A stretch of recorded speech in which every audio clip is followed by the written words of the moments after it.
President Trump's attorney, Jay Sekulow, now denouncing the FBI's closed investigation into Hillary Clinton's emails as a fraud. Speaking on Hannity last night, Sekulow hammered former FBI Director James Comey for clearing Clinton of any wrongdoing months before Clinton herself was interviewed. The whole investigation evidently was just a fraud on the American people. It was a faux investigation. You've got James Comey now with emails going back and forth where he's drafting 3 months before they interview 16 witnesses, including the supposed target of the investigation, exoneration, basically a declination letter before they interviewed the witnesses. So you got to ask yourself, really, what's going on here? For more on Comey's conflicts and the state of Robert Mueller's Russia probe, we are joined by Chris Farrell, Director of Investigations and Research for Judicial Watch. Chris, Comey said under oath when asked that he did not make his decision until after he interviewed Hillary Clinton. Did he perjure himself? Yes. I mean, he can't climb in his brain and, parse out exactly when he made his decision. But the facts are, months in advance, he's telegraphing the investigation's a done deal, that it's going through the motions, yet he gets in front of Congress and pretends, or at least makes these representations, that he hadn't made his mind up, when it's clear there's documents showing that he has. So he's in trouble. He's in grave legal jeopardy. Now, this leads me very quickly to the Russian investigation, because, of course, Mueller is friends, if not at least acquaintances, with Jim Comey. He's got a lot of respect for the guy, and you wonder whether Mueller's investigation is kind of turning into the same thing, where a conclusion has been reached before the evidence has been heard. Well, no one can name what the criminal predicate is. No one can tell you what the crime is that Mueller is investigating. Oh, we know what the crime is. The crime is Trump is guilty. That's the crime. I mean, it's like you have to find somewhere out in the universe some evidence to reach that conclusion. It seems to be that's what Comey was doing in the other way. As much as there was evidence to conclude that Hillary Clinton was guilty, he came to the conclusion before the evidence came in that she was innocent. It's exactly the reverse with Mueller and Trump.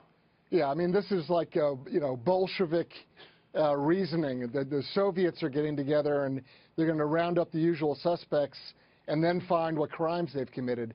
This is madness. It's also unlawful.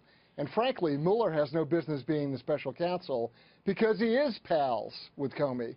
And the statute or the authority for establishing a special counsel specifically prohibits people in that sort of a relationship, a friendship, from being, in this case, Mueller, from being the special counsel. He's already disqualified. And you have, allegedly, the star witness, Mueller, who goes around absconding with government documents and then Comey goes around absconding with government documents and then selectively leaking them. What's even more upsetting is you have senators thanking him after his sworn testimony in front of Congress.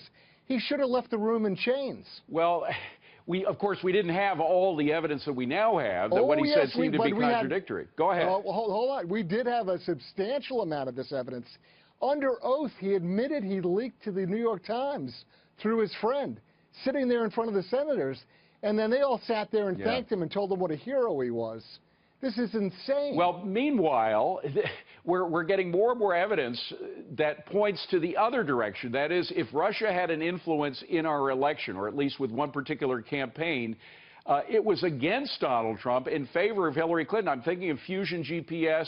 Sure. The more information we find out about what they were doing and trying to use operatives in Russia or being used by those operatives, the more it seems to be exactly the reverse of the common meme on Donald Trump and Russia. Look at the connection between the Podesta brothers and various Russian interests. Yeah. Whether it's Sberbank, the largest bank in Russia, an organization called Joule, J-O-U-L-E, which Podesta had 75,000 shares of the American branch of that government, of that entity. $35 million in Russian money was pumped into it, and then it all disappeared. I wonder where that went. Well, isn't that part of what Mueller is supposed to be investigating? One would hope so. I mean, if you want to look for Russian collusion, all the Russia hysteria, you need to turn around and take a look at what the Clinton operation was up to. Yeah. Frankly, Mueller could go after the Clinton Foundation. You want to go investigate something and find some criminality.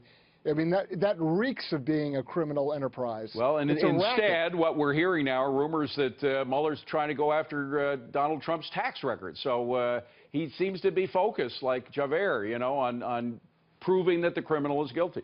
Again, it's a Bolshevik or Stalinist technique of finding people and then investigating them until you find a crime. Can't make this stuff up. Chris Farrell, thank you very much.